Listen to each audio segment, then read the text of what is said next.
ഇന്ന് നമ്മൾ ഒരു ഐ ടെസ്റ്റ് ചെയ്യാൻ പോവാണ്. അതായത് നിങ്ങൾക്ക് കളർ ബ്ലൈൻഡ്നെസ് ഉണ്ടോ ഇല്ലയോ എന്നുള്ളതിന് ചെക്ക് ചെയ്യാൻ വേണ്ടിയിട്ട് നിങ്ങൾ ഇനി ആരും ഡോക്ടറിൻ്റെ അടുത്തൊന്നും പോകണ്ട. മിസ് നിങ്ങൾക്ക് കളർ ബ്ലൈൻഡ്നെസ് ഉണ്ടോ ഇല്ലയോ എന്ന് പറഞ്ഞുതരാം. അപ്പം അതിന് വേണ്ടിയിട്ട് മിസ് ഒരു സാധനമായിട്ട് വന്നിട്ടുണ്ട്.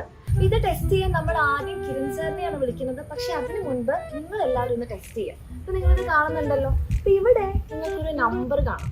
ഈ നമ്പർ എത്രയായിട്ടാണ് നിങ്ങൾക്ക് കാണുന്നതെന്നുള്ളത് ഇപ്പം തന്നെ എന്ത് ചെയ്യുക, നിങ്ങൾ കമൻറ്റ് ചെയ്യുക. കാരണം അവസാനം മിസ് ഇത് പറയും. അപ്പം നിങ്ങൾക്ക് ടെസ്റ്റ് ചെയ്യണമെങ്കിൽ നിങ്ങൾ ഇപ്പം തന്നെ കമൻറ്റ് ചെയ്യണം. ഓക്കെ, ഇത് ഒന്നുകൂടി കണ്ടോളൂ. യെസ്, ഇനി നമുക്ക് കിരൺ സാറിന് കളർ ബ്ലൈൻഡ്നെസ് ഉണ്ടോ ഇല്ലയോ എന്ന് ടെസ്റ്റ് ചെയ്യാം. കിരൺ സാർ ഓക്കെ, അപ്പം നിങ്ങളെല്ലാവരും മനസ്സിലാക്കിയിട്ടുണ്ടാവും ഇത് എത്രയാണെന്നുള്ളത്. ഇനി നമ്മൾ കിരൺ സാറിന് കാണിക്കാം. ഓക്കെ, കിരൺ സാർ കണ്ടു. ഇനി കിരൺ സാർ ഇപ്പൊ നമ്പർ പറയാൻ പോവാണ്. Okay, very good.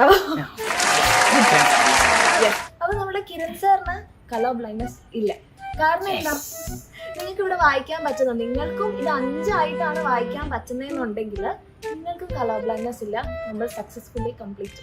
ഓക്കെ, കാരണം എന്തുകൊണ്ടാന്ന് പറഞ്ഞാൽ ഇവിടെ നിങ്ങൾക്ക് എത്ര കളേഴ്സ് കാണാം. ഇവിടെ ഒരു റെഡിന്റെ ഷെയ്ഡും ഉണ്ട്, ഗ്രീനിന്റെ ഷെയ്ഡും ഉണ്ട്.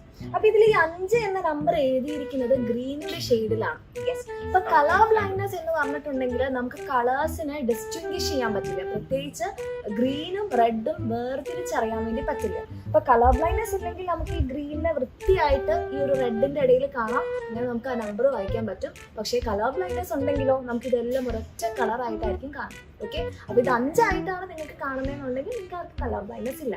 ഈ ഒരു ചാർട്ട് നമ്മൾ കളർ ബ്ലൈൻഡ്നെസ് ടെസ്റ്റ് ചെയ്യാൻ വേണ്ടി ഉപയോഗിക്കുന്നതാണ്. ഇതാണ് ഇഷിഹാര ചാർട്ട്. അപ്പൊ നിങ്ങൾ എല്ലാവരും കൺഫേം ചെയ്തല്ലോ. ഓക്കെ.